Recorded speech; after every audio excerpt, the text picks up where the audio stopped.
Okay, sorry for the delay. Start.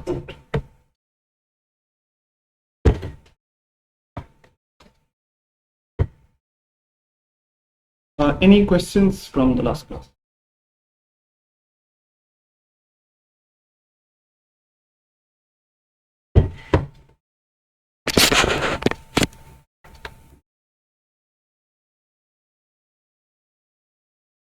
All right, so we're talking about channels and channel coding schemes in general. So I've not yet formally defined what a code is, but we've seen what channels are.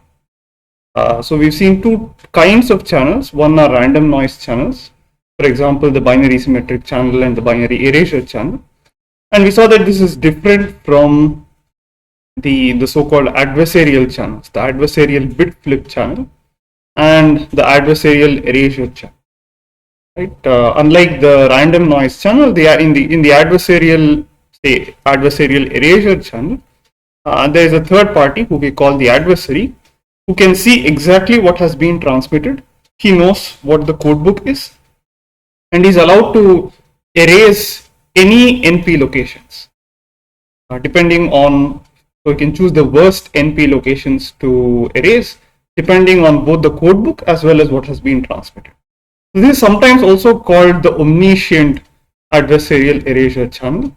Omniscient meaning that he can see, he knows everything. In contrast, there are also other models of adversarial channels, such as the oblivious erasure channel, wherein the adversary knows the codebook but not exactly what is transmitted.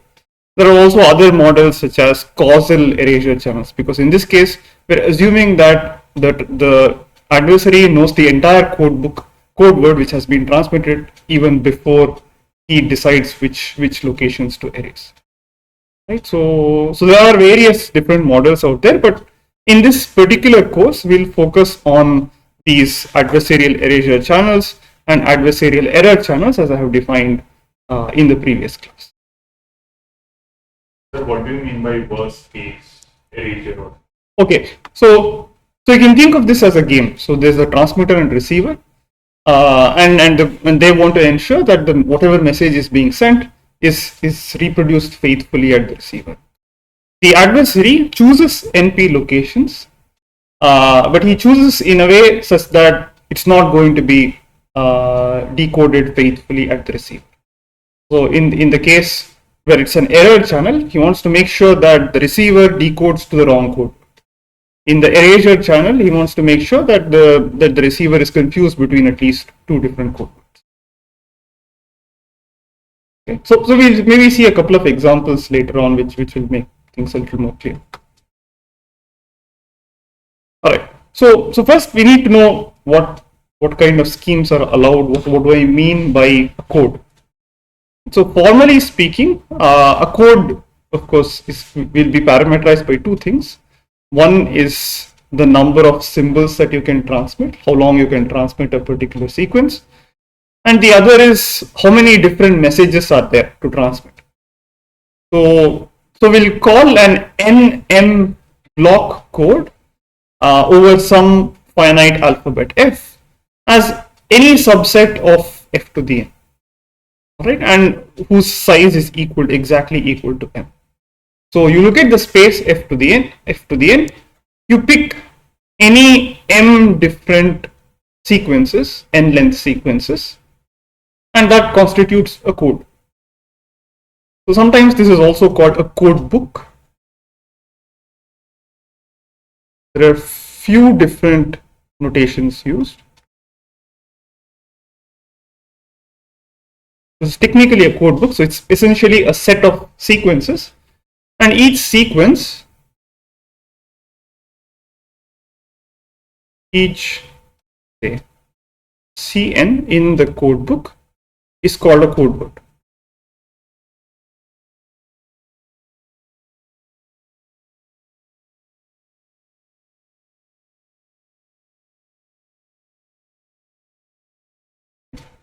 So N essentially tells you how many symbols are being transmitted from the sender to the receiver. So it's sometimes called the code length or the block length. You're sending a block of N symbols, and that is why it is called the block length. It's also the length of each code word, so it's also called the code length or code word length.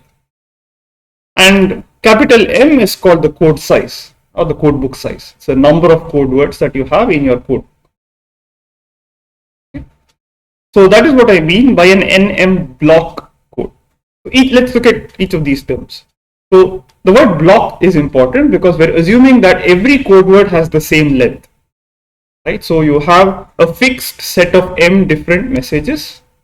For each message, you map a particular code word. So for maybe message 1, you transmit the first code word, message 2, you transmit the second code word, and so on.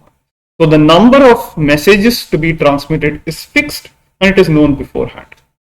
The number of code word symbols that you're going to transmit or the block length is also fixed. And that is why we call this an NM block code. In contrast, there are also stream codes wherein the number of the block length and the number of message symbols to transmit is not fixed before. Right? So we'll see those when we go to convolutional codes. But for now, we're exclusively interested in these so-called block codes. Okay, so that is just any subset of f to the n is called a code. Okay, so now we need a way to map the messages to the code words, and any one-to-one map is what we'll call an encoder. Okay, so given any NM block code, and just to make sure that we are familiar with this notation, so I'll refer to an NM block code over F, because the alphabet over which you're transmitting is also equally important. Sometimes I won't explicitly tell you what the fields, the alphabet, the code word alphabet is. In many cases, it will just be binary. But in general, in this course, we'll assume that the code word alphabet is always finite. Okay, but in practice, it may or may not be the case. So any mapping from the set of messages to the code book is called an encoder. So one very trivial way of implementing an encoder is basically just store a table. Right? So suppose that this is my code book. Right? C. So what are n and m? 3, 4. Right? So it's a 3-4 block code, and so there are 4 code words, each of length 3, and here implicitly I'm assuming that the alphabet is the binary alphabet. Okay. So there are 4 possible messages I can transmit using this particular code. Right. So one way to do it is I'll just say that if my message is message number 1, then I'm going to transmit 0, 0, 0. If it is 2, then I'm going to transmit 0, 1, 0. If it is message 3, then I'm going to transmit 1, 1, 1. And if it is 4, I'm going to transmit 1, 0, 0. That's sort of a simple way of implementing a code, an encoder. Okay. But then in most cases, this is a very cumbersome and complicated way of implementing an encoder. So let us say that I have a message of, let's say, 100 bits.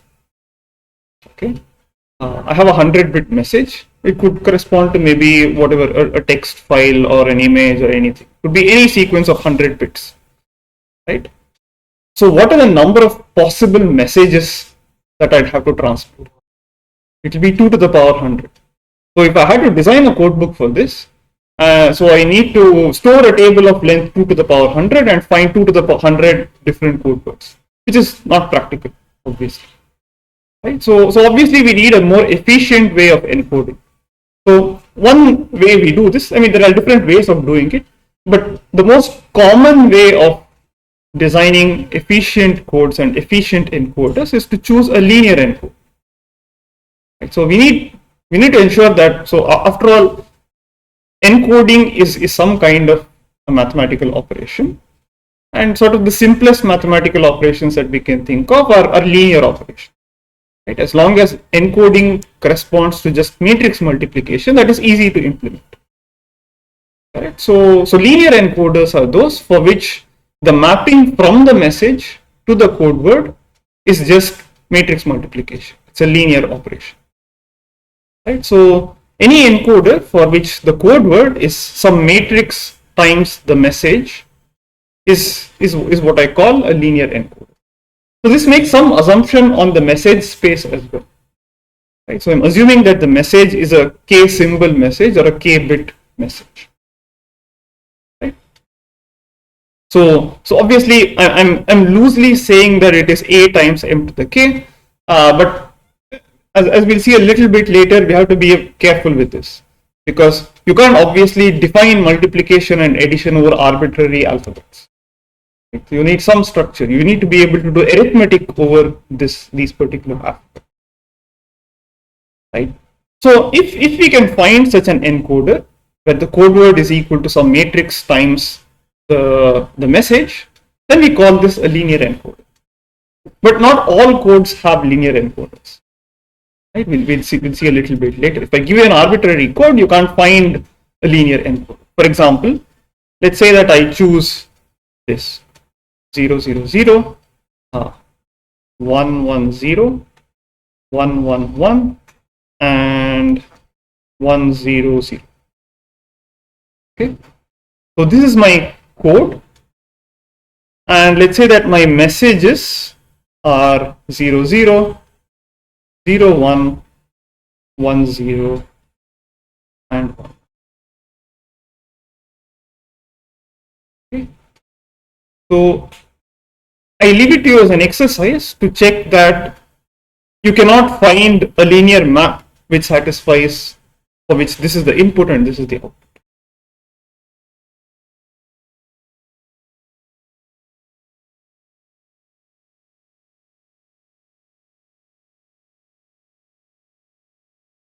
Just by looking at the code book, can you say why I cannot why I cannot find a linear encoder?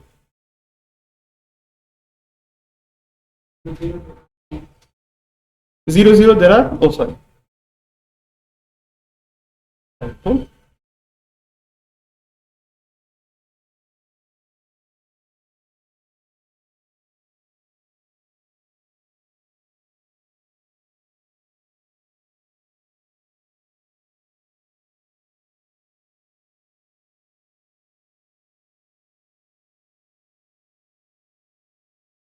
So my claim is that this cannot be linear. Why? I cannot find a matrix A such that the code word is equal. I can write the code word as A times the message.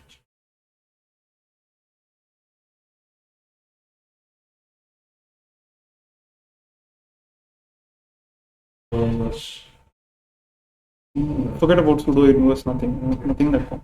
Just take a look at the code words. I'm giving you this particular map.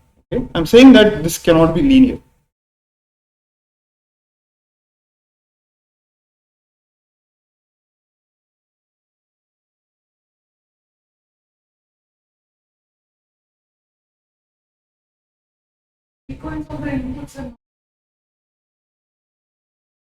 So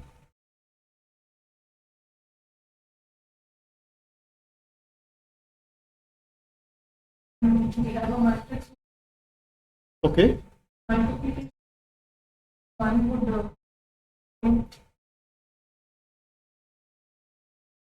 Okay, so instead, suppose I had 0, 1, 0, 0, 1, 0, 1, and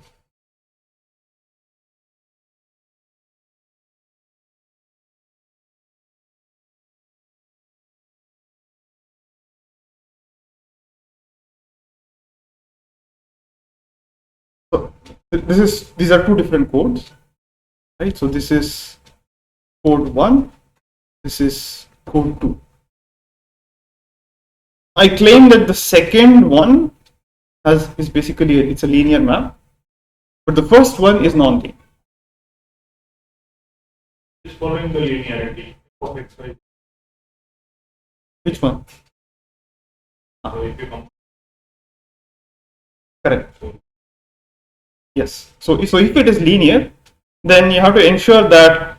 So if this is for this M1, M2, M3, and M4, if it is linear, then C2 plus C3 should give me C4, right? Because what is C2? It is A times M2 plus A times M3. This should give me A times M4, which is A times M2, right? But M2 plus M3 is equal to M4, right? Which is being satisfied here in this particular case, but in this case it is not. Right? If I add the two code words, then I don't get the fourth. So in particular, if some code permits a linear encoder, I take any two code words and I add them up. What should I get? I should get another code word. Right? Okay, so now let's try to extrapolate it a little. So now if I take linear combinations of code words, what should I get? Irrespective of what the alphabet is. Again, loosely speaking, right? So I should get another code word. So what kind of a structure should the code have if it permits a linear encoder?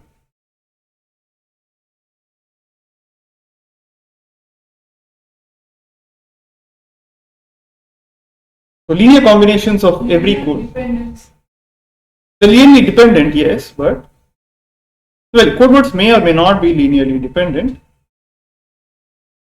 What can you say about the set of all code words? You know that they have to be closed under linear combinations. So what structure does that produce?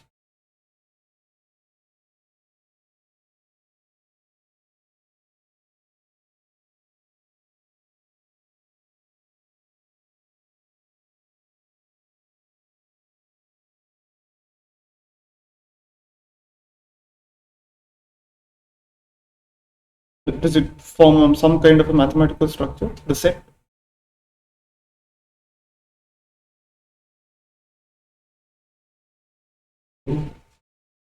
Group.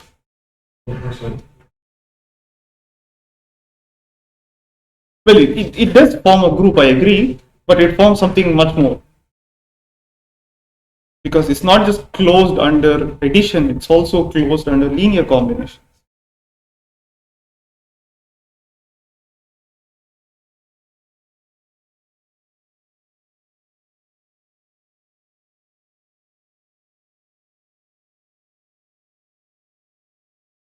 Okay, what is the term?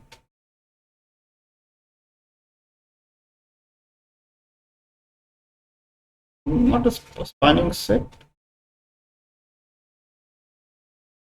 It's a subspace. It should form a vector subspace. Right? So basically, if we're looking at linear codes, then essentially we're looking at linear subspaces. So that is why we'll see that for much of the course, we'll focus on linear codes, which basically means we'll be doing a lot of linear algebra.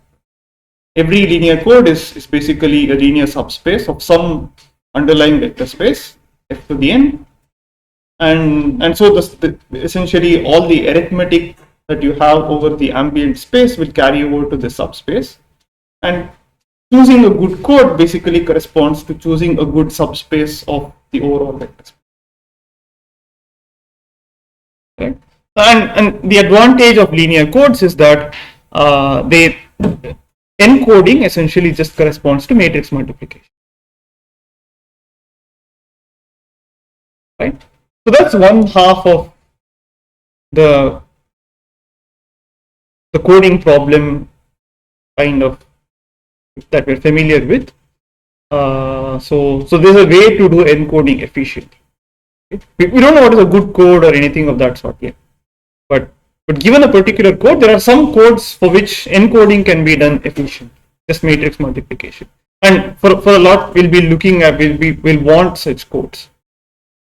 Okay, but now there's the other part. At the receiver, you need to do decode. So while at the transmitter, you have some set of code words, so some set of messages, each of which has to be mapped to a particular code word. Now at the receiver can receive any arbitrary sequence potentially, and also potentially from an alphabet which is different from what has been transmitted. Right? So decoding is basically a process of mapping the received sequence into a valid code word or a message. If we map to the code word, hopefully there's a way of, since there's a one-to-one map from between the code words and the messages, that in some cases that is sufficient. Okay? So any map from the set of all possible received sequences to the code book is what I'll call a decode. Okay, that's what I formally mean by the decoder for a given code. Now for the same code, I can have different encoders. For the same code, I can have different decoders. And some decoders may be better than others in various respects. So let us look at this particular case. Suppose that my code book consists of two code words. Okay, it's 0, 0, 0, 1, 1, 1. Okay. Now here are a couple of questions. So we've seen some concepts so far. So let's try to map them to this particular code. Is this okay? So it's a block code. What are the parameters of this block code? 3, 2. So it's a 3, 2 code. 3, 2 block code. Okay, is it a linear code? It is not. Why do you say so?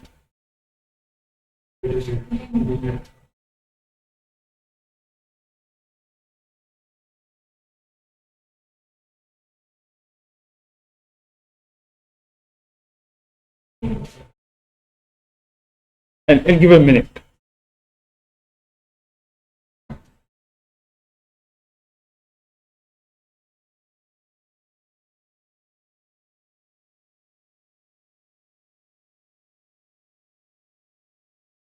If it is linear, basically all you have to do is produce a matrix for which the code word is equal to sum of the matrix times the message.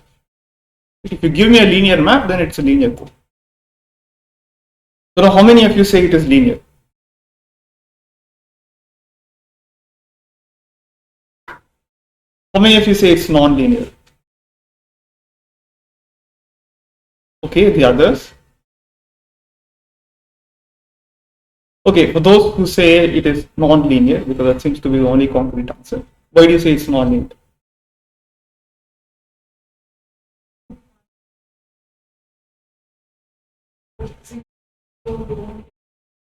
That's okay. So now what if I add 1, 1, 1 with itself?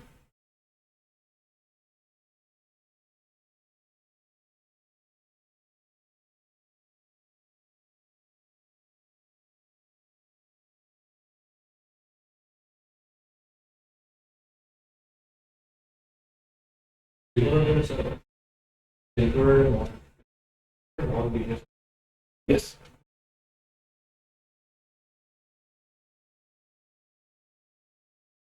What is 1, 1, 1? Okay, I claim that this is a linear code.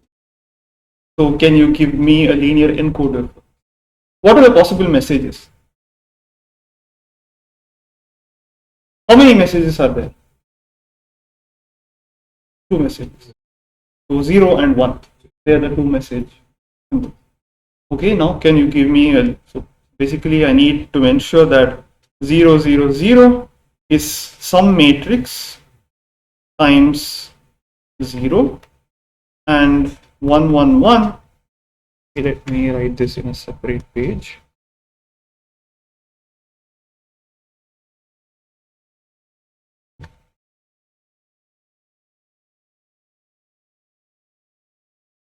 Equal to A times 0, and 111 equal to some matrix A times 1. So this A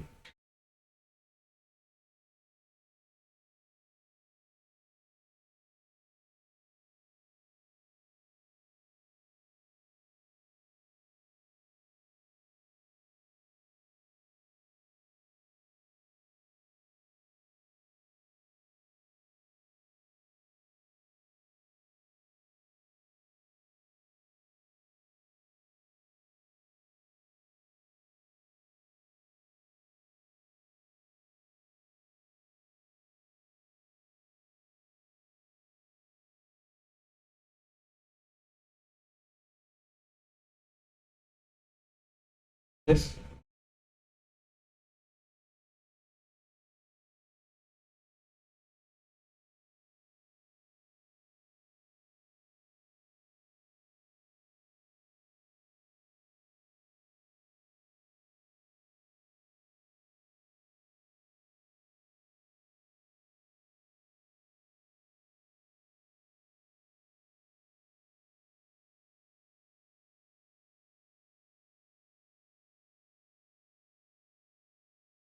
So we have got rid of codebook completely, right? That 2 core and a codebook having 2 core and No, we do have a codebook, right? Codebook still has whatever could have a huge size.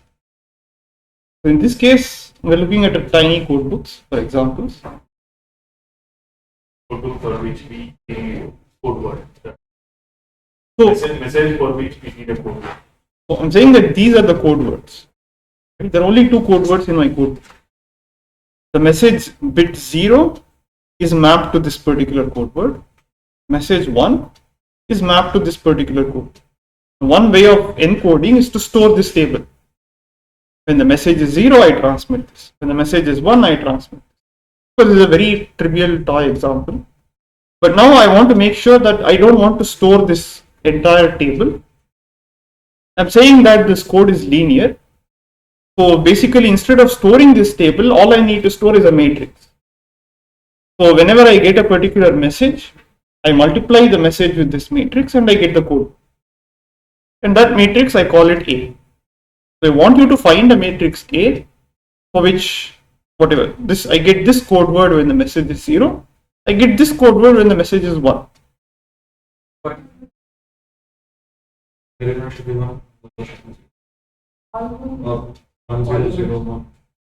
What is the size of K? The 3 cross 1. Correct. So the matrix A is just 1, 1.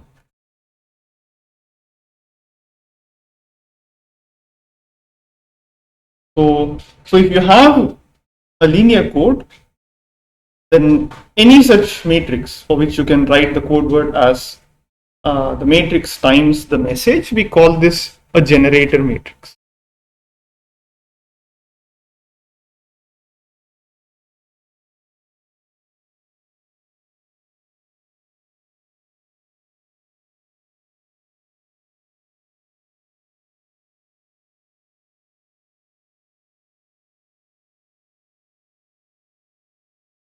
Okay, so that's encoding.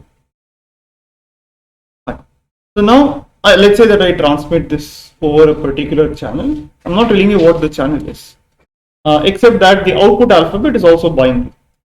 So I can receive potentially any one of these 8 possible sequences. For example, let's assume that it's a binary symmetric channel. Essentially, every bit can be flipped with a certain probability. Okay. So this was my code book. I transmit only one of 2 possible sequences. This is my space of received sequences. Right? And for this, I need to design a decode. So I need a way to map each of these code words.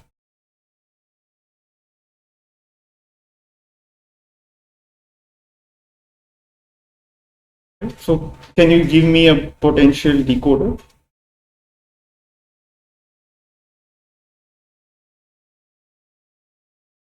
So suppose I told you that it's a binary symmetric channel with some crossover probability. Then if I get 0, 0, 0, what do you think I should decode it to? Sorry? No, if I receive this, what should I decode it to? Which of these two code words should I output?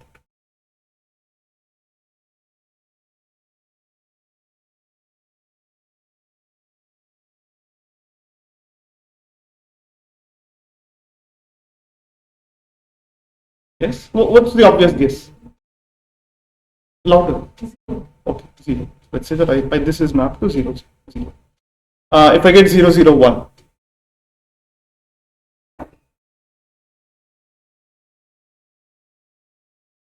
Yes?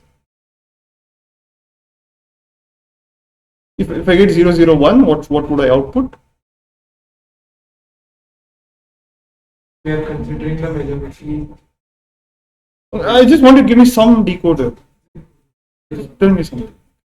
Okay? 0, 1, 0, what would you map? Okay, 0, 1, 1, 1. Okay, 1, 0, 1, 0, 0, 1, 0, 1, 1, 1, 0, okay, 1, 1, 1. So this is a decode. Now again, one way to implement this particular decoder is to store this table, right? So I list out all possible received sequences. For each received sequence, I store this table of which code word I'm going to. Okay, but then again, that's exponential. That takes exponential space. If n is the block length, then the number of possible received sequences grows exponentially in n, which is too expensive. We don't want. Okay, so for this particular decoder that you gave, what is the simple rule? Correct. So basically the majority, right? So if the majority of the received bits is 0, then you declare the first code word all zeros. If the majority of the bits received is equal to 1, then you output the all ones code. Okay, that's a simple decoder which can be very easily implemented. Okay. Now, of course, let me go back to the catch in the problem. I said that it's a binary symmetric channel. I didn't tell you what the crossover probability is. So do you think this is good for all crossover probabilities? Huh? What equal probabilities? P and 1 minus P are If P and 1 minus P are equal, then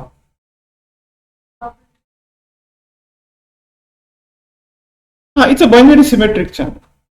So the probability that 0 is received as 1 is the same as the probability that a 1 is received as 0. Right? So this P and this P are of course the same. That's always the assumption whenever I say binary symmetric channel. But do you think that this is a good decoder for all values of P?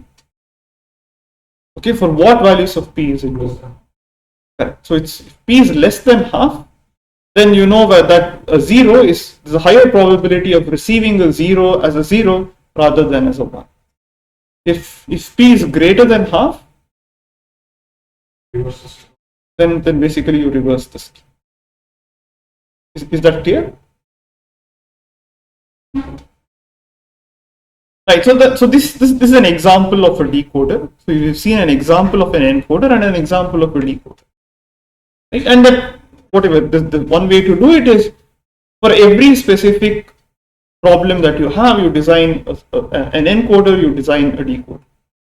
And the decoder and the encoder for each problem, for each channel, could potentially be different. But now we need more principled approaches of designing codes, of designing encoders and decoders. Right? And for encoding, we had a general framework. if the code is linear, then encoding is basically matrix multiplication. That is good.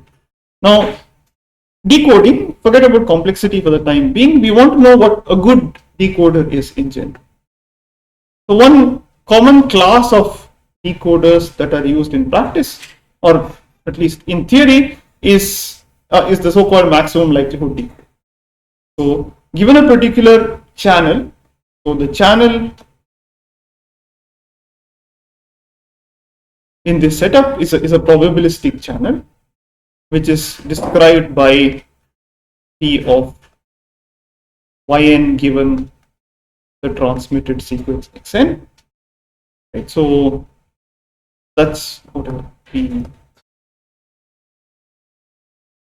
yn given xn is the channel transition probability mass function. It's a conditional probability mass function. So for every xn, you have a probability mass function on yn. Right? So you've seen this in your channel coding course or basic information theory course. Right? So that's the channel, and you already know what the code book is. So what is have you seen the maximum likelihood decoder in your digital communication course? Okay. Okay, for those who have seen what it is, what is the maximum likelihood decoder? So you receive a particular sequence yn.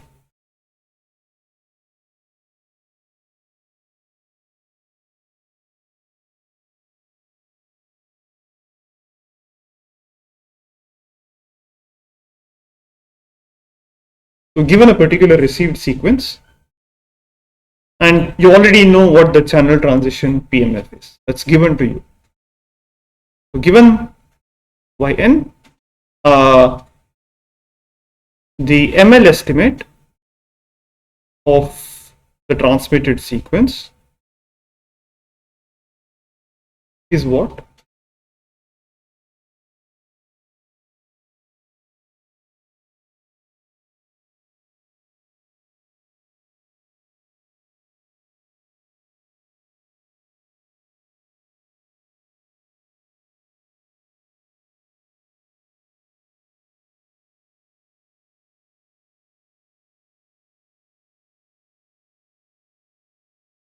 So in the previous case,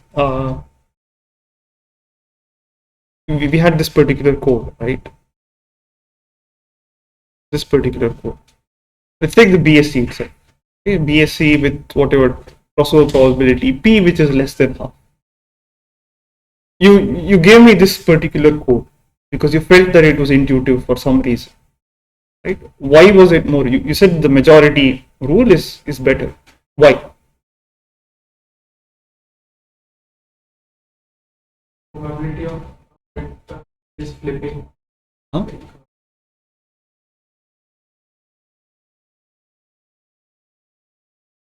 Probability of error. What do you mean probability of error? How do you get the probability of error? If I'm trying to talk 0, 0. Okay. Then with a very less probability, it will happen that 0, 1 will occur because only one out of the three are good. No. So if I transmit a 0, I receive. Let's say that I received a 0, 1. So you said that 0, 1 is less likely to occur As compared to 0, 1, 2 bits flipping. Okay. So in some sense, getting a 0, 1 from a 0, is more likely than getting a 0, 1 from a 1, 1.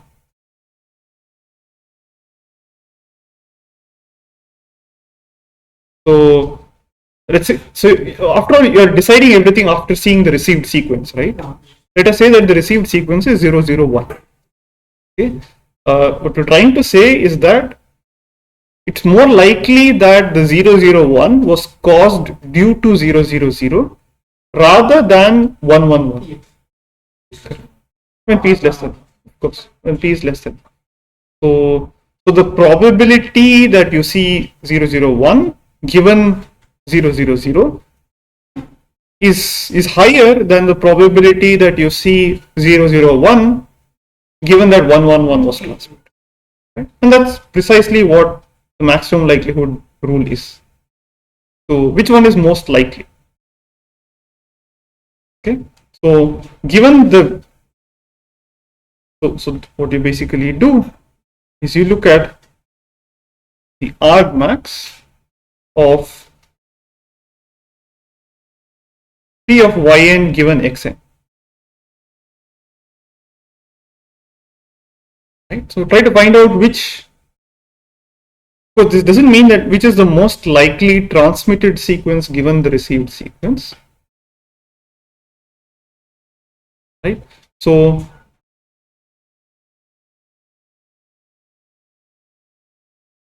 among all sequences which are valid code words, you find out which maximizes the probability of seeing this particular received sequence given that particular transmitted sequence. Okay? We know what is received. Correct. And we want to predict what is transmitted. Correct. And it would be probability that y is given and you're predicting. That is true. So this is a rule, right?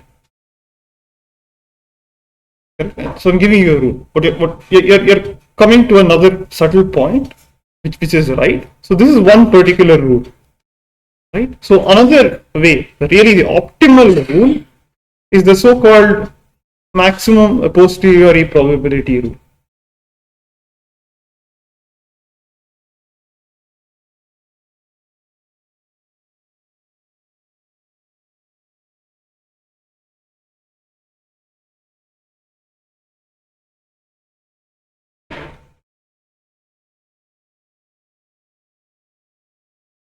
Or just abbreviated the map rule.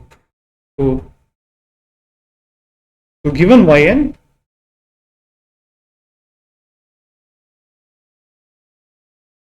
so the map estimate or the map decoder basically looks at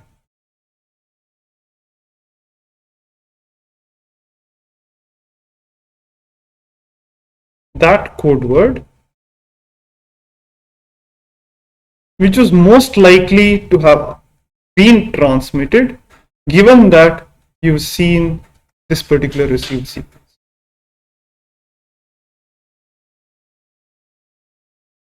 The previous case, example that was about, what did we do? Did we do ML decoder or? Okay, you tell me.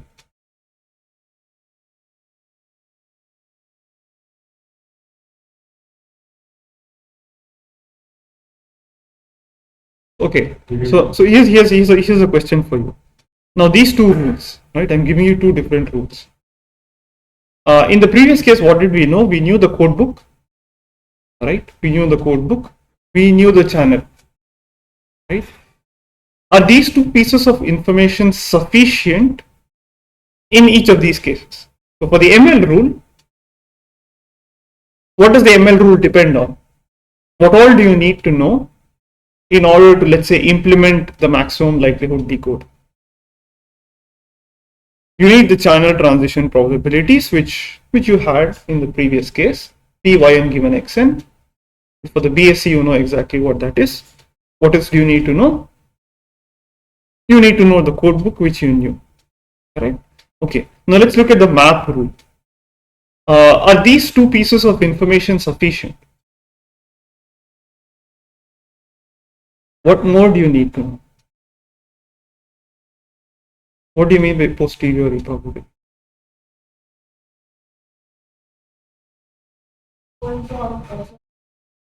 Okay, but in addition, what do you need to know? So you know P, Yn given Xn, you know the code book.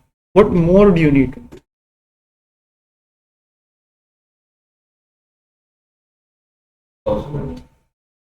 We need to know what? No, the output is always given. Probability of input. Exactly. So you need to know P of Xn for each valid code word Xn. Without that, you can't do anything.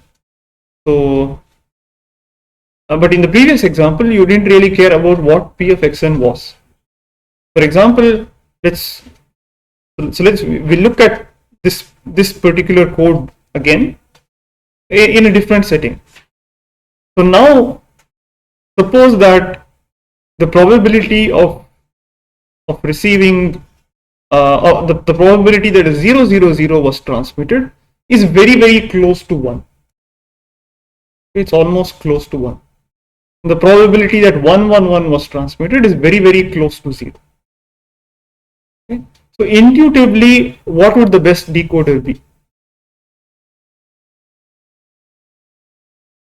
Let's say P, the crossover probability of the BSC is whatever 0.4. The probability that 111 was transmitted is whatever 10 to the minus 3. So what would be your best? Just guess. I don't want the correct answer. Sorry. MAP. I mean, even without doing any sort of explicit calculations, do you think this would be a good decoder, or do you think what would be a better decoder?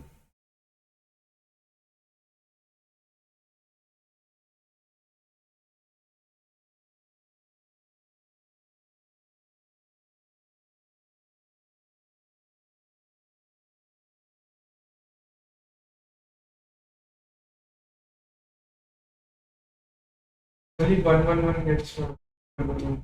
Everything else can. Okay, so that's one suggestion. So basically, if I get 111, then I declare 111. If I get anything else, I declare 000, because it's very likely that it was a 000 which was transmitted. And again, depending on the probabilities, that can indeed be a better decoder. Okay, so let's maybe do some calculations to sort of check all of these. Okay. So firstly, let's try to derive the maximum likelihood decoder and the map decoder in both cases. Okay. So let's look at the binary symmetric channel with crossover probability p. Okay. Now I give you a particular code. So let's take this particular example. So I have 000 or 111. And I get a received sequence. Let's call it ABC. Again, or maybe let's call this Y1, Y2, Y3.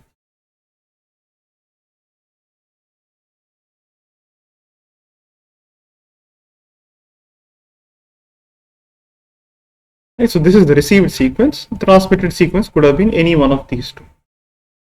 Okay, and now I want to derive the ML decode. So given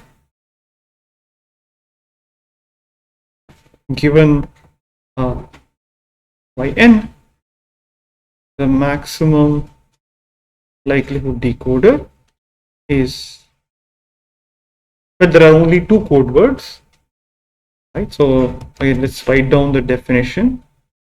So it is the argmax of in given xn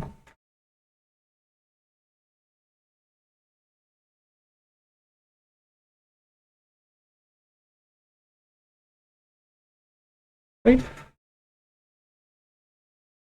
Okay, so in other words, basically what it amounts to is finding out which of these two quantities is larger, p of yn given 000 or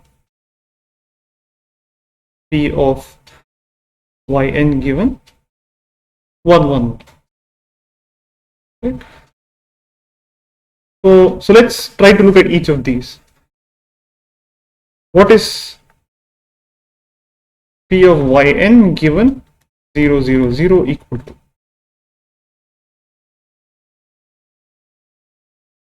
It's a BSC with crossover probability p. So the probability that any 0 becomes a 1 is equal to p. The probability that a 1 becomes 0 is equal to p.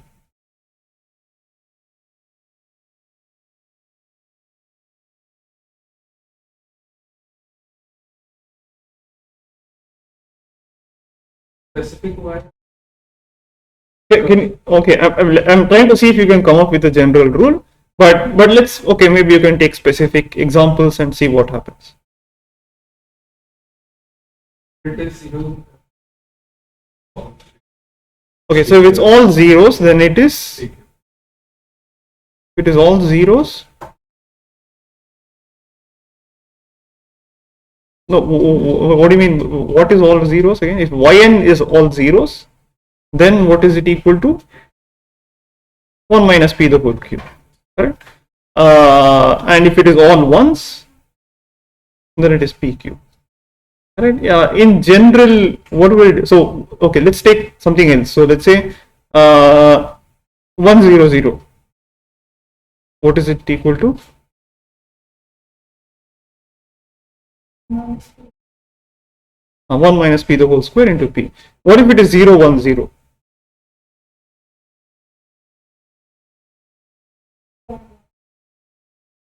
Zero one zero. minus 1 minus p square. 0 0 1. The same thing, Same. right? So now really, what does it depend on? Number of flips, correct? So basically, this probability. So can you give me a more kind of general expression for the probability of yn given 0 0 0? You can add different Number of flips. yeah. Flips are key. Okay. Be 1. Okay, so suppose that, okay, in this particular toy example, what it depends on is the number of ones in yn, correct? Suppose that yn has k ones, then what is it equal to? So p to the k into 1 minus p to the whatever n minus k. In this case, n is equal to 3 if yn has k ones,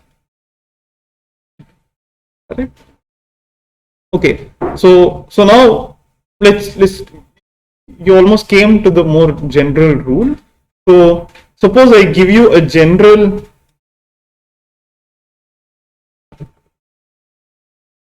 xn, a general binary sequence xn, and a general binary sequence yn, right? Then what is p of yn given xn equal to? Suppose that there are exactly k flips.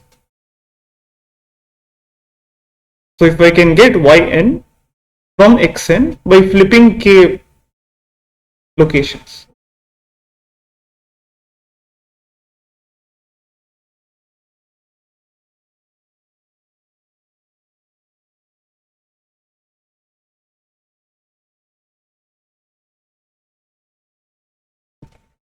Let's take an arbitrary thing. So 0 1 0 1 1 and 1 0 0 1 0. So how many flips? If this is my xn and this is yn, what is the number of flips equal to? 3, right? So basically this is one flip, this is another flip, and this is another flip. So there are 3 flips. So what is the probability of seeing this particular yn given xn?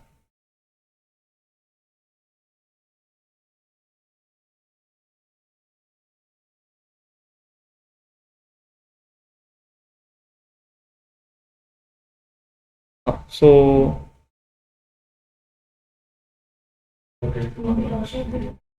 p to the k into 1 minus p to the n minus k. So exactly k locations have been flipped and n minus k locations have been left as it is. So for every location that is flipped, there's a contributing factor of p. For every location which is not flipped, there's a contributing factor of 1 minus p. There's a question? So given any xn and yn, basically the probability of seeing a particular yn given that particular xn only depends on the number of locations that have to be flipped. Correct? And therefore the probability of yn given xn is p raised to number of flips times 1 minus p raised to n minus the number of flips. Okay, that's good. So now for this is okay. All right. So let's go back to this toy example that we had. 000111. Right? You have only two possible code words. Correct? Or maybe let's try to generalize it just a little bit. There are only two code words. One is the all zeros code word. The other is the all ones code word. So my code book basically consists of these two code words. Okay, I know that p yn given xn is equal to this. Okay, so what is p yn given the all zeros code word? It is p to the k times 1 minus p to the n minus k if number of ones in yn is equal to k. If the number of ones in yn is equal to k, then p yn given the all zero sequence is p to the k 1 minus p raised to n minus k. That is fine, right? Now for the same yn with exactly k ones, what is p yn given the all ones sequence?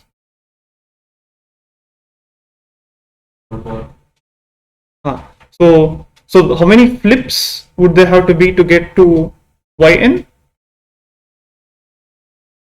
N minus k, right? So ultimately, if the number of ones in yn is equal to k, what are the number of zeros in yn? N minus k. So the probability of seeing yn given all ones is p raised to number of zeros times 1 minus p raised to number of ones, which is p raised to n minus k times 1 minus p raised to k. Correct? All right. So now, what does the ML decoder do?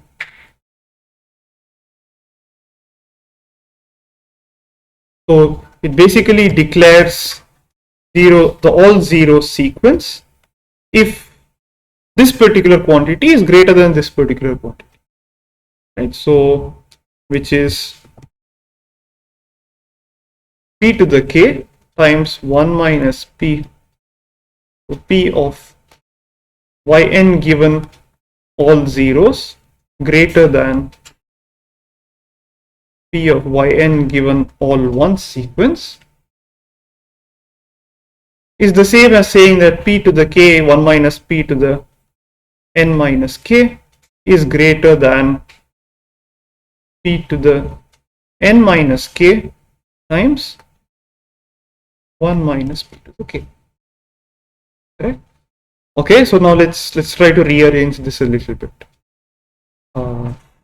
So maybe what we can do is bring all the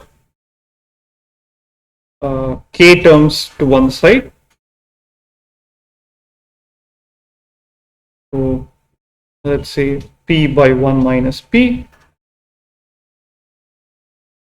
by 1 minus p whole to the k is greater than p by 1 minus p whole raised to n minus k. Correct? Okay, so now if there are two cases to handle here. So now if p is less than half, right? If p is less than half, then what can you say about p by 1 minus p? P by 1 minus p is less than 1. Okay, so now you have, let's call this particular quantity alpha. So you're saying that alpha to the k is greater than alpha to the n minus k, where alpha is less than 1. So when does this happen? What yeah, n minus k is greater than k. Or what was k? The number of zeros. Sorry, k is the number of ones, and n minus k is the number of zeros. Zeros is greater than number of ones, okay? Which is just the parity rule. You find the majority rule. You find what the majority is. If there are more zeros than ones, then you declare a 0. If there are more ones than zeros, then you declare a 1. Okay, that is if p is less than half. What is if p is greater than half? Then p by 1 minus p is greater than 1. So alpha to the k greater than alpha to the 1 minus k, where alpha is greater than 1. What does that rule correspond to? So k is greater than n minus k, or the number of ones is greater than number of zeros. So basically,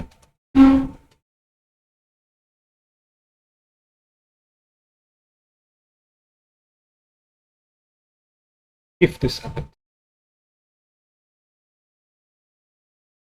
so if p is less than half, then you declare all zeros if majority of yn is equal to 0, and all ones if the majority of yn is equal to 1. Right, and that sort of falls in line with our intuition of choosing the majority. That's in fact the maximum likelihood decoder itself. Okay. Now, in general, the map decoder can be very different. Right? This was just the maximum likelihood decoder.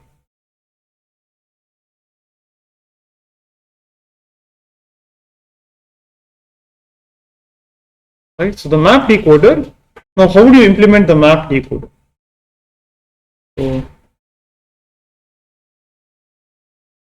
So the map decoder is argmax in the code book pxn given yn. Right? So now I suppose I tell you what p of xn is, and of course you know what the channel is. So how do you compute pxn given yn?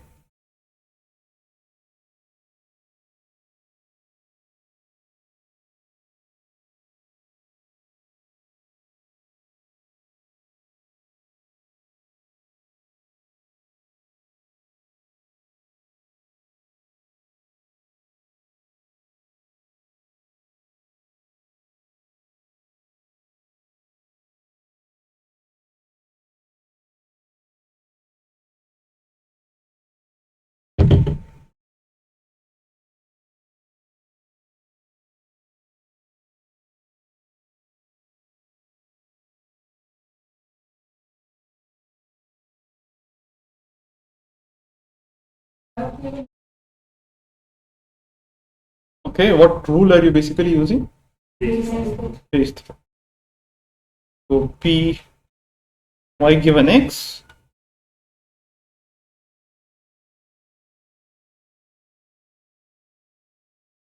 and by p of y. But I'm maximizing basically this quantity over xn. So maximizing this is the same as maximizing any this times anything which does not depend on xn. Correct? In particular, does P of yn depend on xn? You're receiving a particular yn, right? And you want to maximize this. So instead of maximizing this, can I instead maximize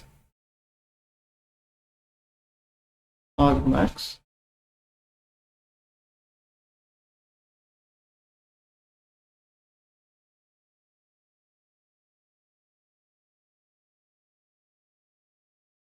This.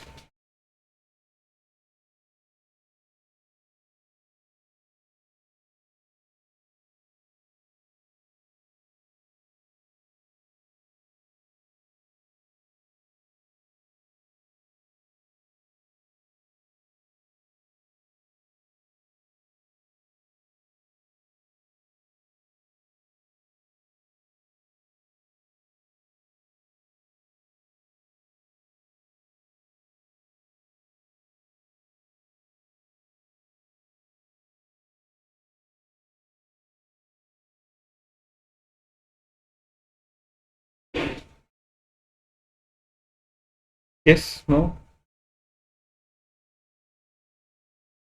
Not convinced?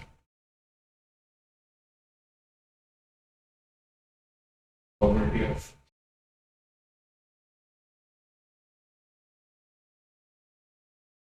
does not depend on The probability of yn does depend on xn. The only point is for this maximization problem still remains, the maximizer still remains the same, even if I maximize this function instead of this particular function. Right? So basically, what do I have? I want to find which of the following is the largest. P of yn given xn of 1 times pxn of 1 divided by pyn. This is for the first code word, correct? Pyn given xn of 2 times pxn of 2 divided by pyn. The received sequence is still the same, right? And so on. For each code word, I have this particular thing. And I want to know which of these is the largest. So the one which is the largest over here is the same as the one which will be largest in this particular sequence. Right? So maximizing the two. So the maximizer of this is going to be the same of the maximizer of this. Now these are two different objective functions. Okay? The only thing is that they have the same maximum. So this is not equal to this, but the maximizer of this is equal to the maximizer. Okay, great. So this is different from the ML decoding rule because now there is a scaling factor of P of xn. Right? In any case, do you think this will be equal to the ML decoding rule?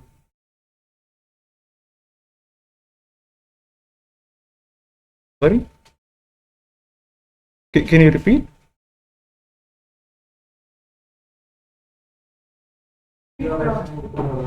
Yeah, so when all the code words are equiprobable, P of xn is basically the same for all possible xn.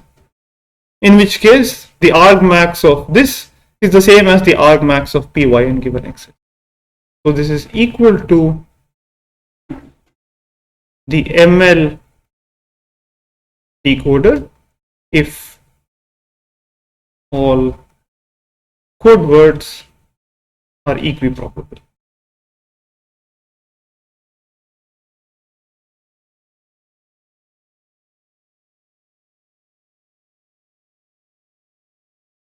And in many cases, we do assume that the messages are equiprobable, which means that all the code words are also equiprobable. And therefore, we might as well use the ML decoding rule instead of the map decoding. Also, in scenarios where we don't know what the input distribution is, we will have to go with the ML decoding rule instead of the map decoding rule. Right? Typically, the channel is well known. the input distribution may or may not be easy to handle. Any questions? Okay, so the ML and the map decoding rules are easy to express in terms of some optimization problem, but in general, solving this optimization problem is hard. It's not a continuous optimization problem, it's a discrete optimization problem. And what is your search space? How large is it?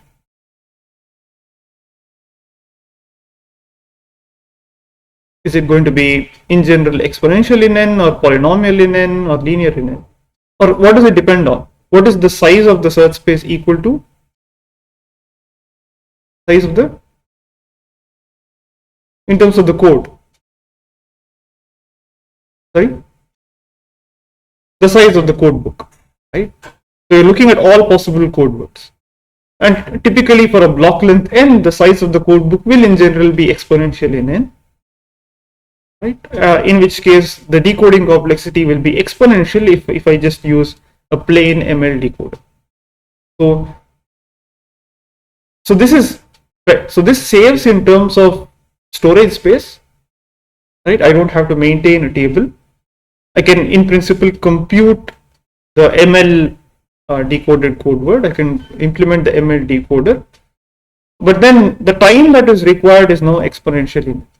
So I'm trading off space for time, computational complexity. Right? So both are not ideal situations, and that is why we'll see, particularly in the second half of this course, how we try to implement more efficient decoders for a given encoder. Right? After all, we want to do both of these in reasonable complexity. Right? Decoder itself was saying that computation takes more time. Yeah, this arguments. So for simple cases such as the BSE, for this particular code where you have all zeros, all ones, essentially the ML decoder basically corresponds to finding the parity, the majority, right? And that is easy. But now if I gave you a more complicated code book, then you'd have to search through all code words, find out which one essentially maximizes this particular function, and that takes exponential time.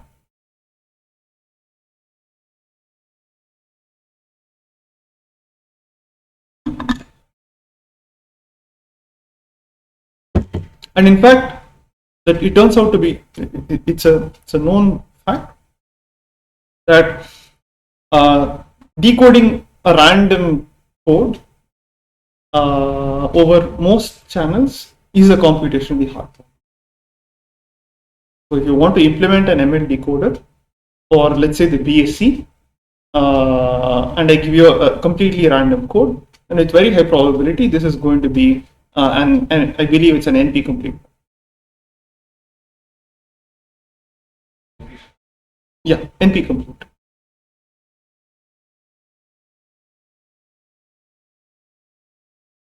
Okay, so all of this discussion was mainly for random channels, right? But we're also kind of interested in adversarial type of channels, and we'll see the connection between the two in a little bit. Okay. So one way of in the channel coding course, the performance of a code was completely determined by two metrics. One was the rate, that is how much redundancy that you need to send, or basically how less redundancy you need to send, and the other was the probability of error. Correct. Now, in an adversarial channel, we want to demand something more. We want to make sure that there is the decoded sequence is exactly the same as the transmitted sequence, and that gives rise to this notion of error correction capability. Right? So given a particular code C and a given decoder,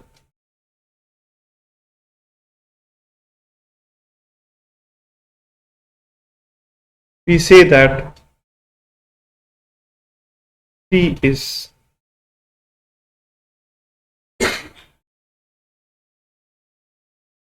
K error correctable,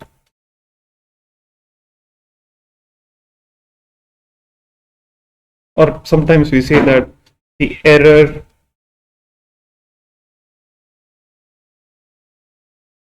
correcting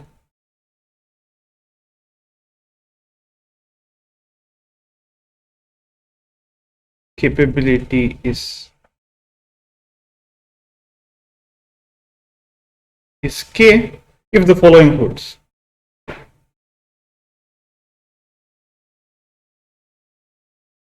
So I'm giving you a particular decoder,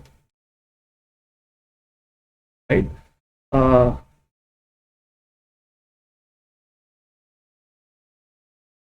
So the decoded version of yn is equal to the exact code word which was transmitted, as long as at most K symbols are replaced.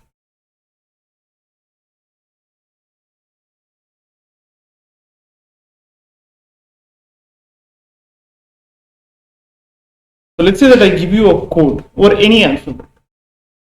Okay, the channel does the following: it picks K locations and then just decides to replace those K locations with anything it wants. So in the binary case, there are K bit flips. In general, for more general alphabets, you replace it with anything else, any other symbol you want. Okay, and the remaining n minus K locations are exactly as what we transmit. So n minus K locations are the same as what was transmitted. K locations are replaced with anything else. In such a scenario, you should be able to recover the transmitted sequence no matter what the transmitted code word was. This holds for all sequences in the code. So basically what this says is that if there are at most K errors, that is K symbols have been changed, then there is some way of recovering the transmitted code word. Right? So if you let's say go back to the example of the QR code, you can think of it as kind of a sequence of zeros and ones. So a 0 if there's a black little pixel and 1 if there is a white pixel. So if some of these pixels are changed from black to white or white to black, you could still recover the original content. Right? There's a way of getting back the original QR code. Right? But there's a certain amount. Beyond a certain number of changes in the pixels, you cannot recover the original QR code or the original content in the QR code. So the maximum number of changes in the pixels is basically what I call the error detection, the error correction capability of this particular code. Okay. So a code is K error correctable if it is possible to recover the transmitted sequence, as long as there are at most K symbols which have changed. Okay, so let's go back to this particular example. Yeah. Can K positions to be like disturbed? Yes. So that K positions can be like those alphabets can be within the alphabet, or you are saying that anything else out from the alphabet also? Correct. So are these two like same like within the alphabet? If at all we have alphabets, 4 alphabets, 0, 1, 2, 3, 4. Okay, so maybe let us take an example. Okay, so let us say that the overall alphabet is say 0, 1, 2. That's my alphabet. It's the input alphabet. It is also the output alphabet. And now let us say that I have a code book which is the following. So it is, let's say 0, 0, 0, maybe 0, 1, 2, and maybe 2, 0, 0. Okay, so this is my code book. Okay. So this, maybe let me make us one more change.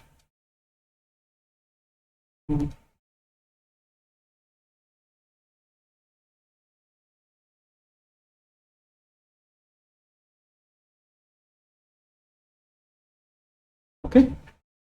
All right. So this is my code, and I want to know how many errors this can correct. How many errors can possibly be corrected using this particular code? Okay. So now let's say that I'm allowed to make at most one error. So obviously, if there are no errors, then the decoder is you just output exactly one of the sequence which has been transmitted. Now let us say that one symbol has changed. Is it possible to make a one symbol change which confuses you between two possible code words?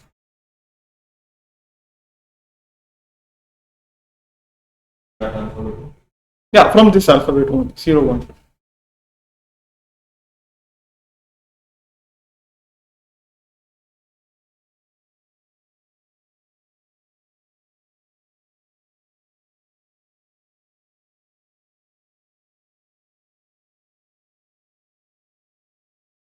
Hmm?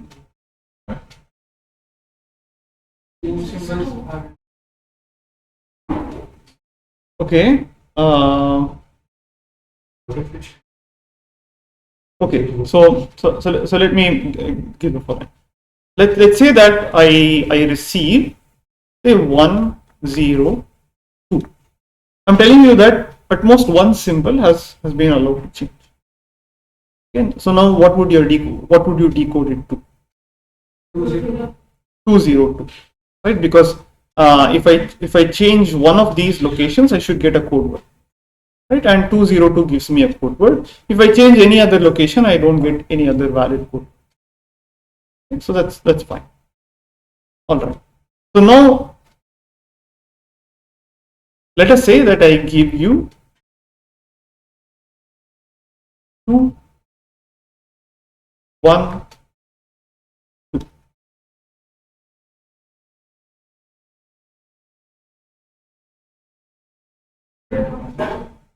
So now you're not sure, right?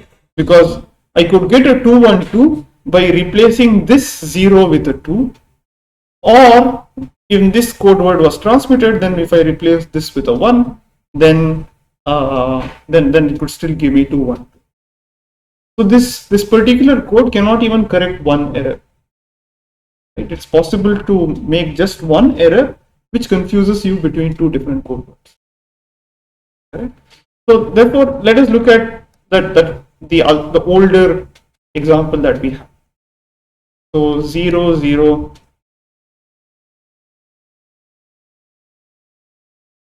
0, and 1, 1, 1. Right? So these two code words, these are the two code words. Now let us say that I make a 1-bit error. Okay, I'm allowed to make one particular error. Is it still possible to correct every combination of one error? Why? The majority rule, right? So if I flip any one particular location, the majority still remains the same. Right? If I flip one location, in this case the majority will be 2. In this case the majority will be in this case the majority will be 0. The majority for this will also be a 1. Correct? So now let's try to generalize this a little bit.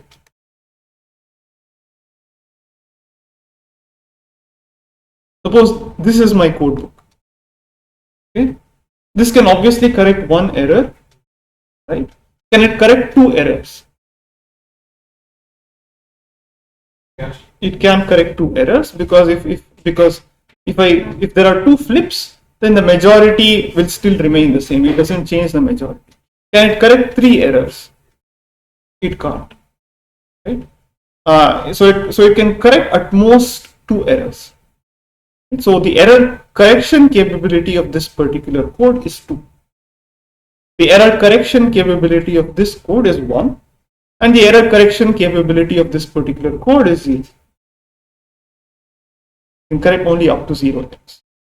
So that's what I mean by error correction capability. So maybe let's stop here. Any questions? Yeah, I mean, you said 212, right? Correct. Considering on example. So suppose that 212 is already there in that. So from the decoder side, I have an exact matching word. Okay. And I have two words which are at a distance 1. You have 2 words. So 2 words are both second and. So these are code words, right? So the received sequence is 212. 212 is already there. Oh, you also want 212 in the code book. Okay. So that at max 1 error can happen. Okay. So 212 has an exact match here. 212 has, yeah. So suppose that we have 212. Okay. We have got 212. Okay. So from the decoder side, we have 212 already. Correct. And we have 2 other which are Correct. at a distance. Correct. So what should I do? Should I select 212 or? There's no hope. You can't do anything. That's the problem. So the received sequence could be anything. It need not be a valid code word.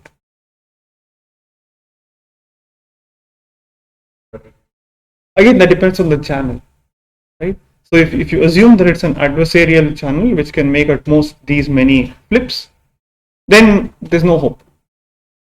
But on the other hand, let's say that it were a probabilistic channel and you knew which one, the probabilities of each of these, then you could use a maximum likelihood or a map decoder to declare one. So that's kind of the difference between the adversarial type of channel and decoding versus the random noise channel and decoding. So in the random noise case, you could potentially still resolve between these. You find the one which is most likely to occur and declare that as the output, right? And of course, there's nothing better that you can do. You will incur some probability of error, however small it may be. But in this case, we are demanding that we want 0 error. We want 0 error, right? So it's kind of a binary case. There is 0 error. You will be able to decode exactly, or there's no hope. There are 2 different things which maybe are equally likely, and therefore you give up. There's no way of resolving between the 2.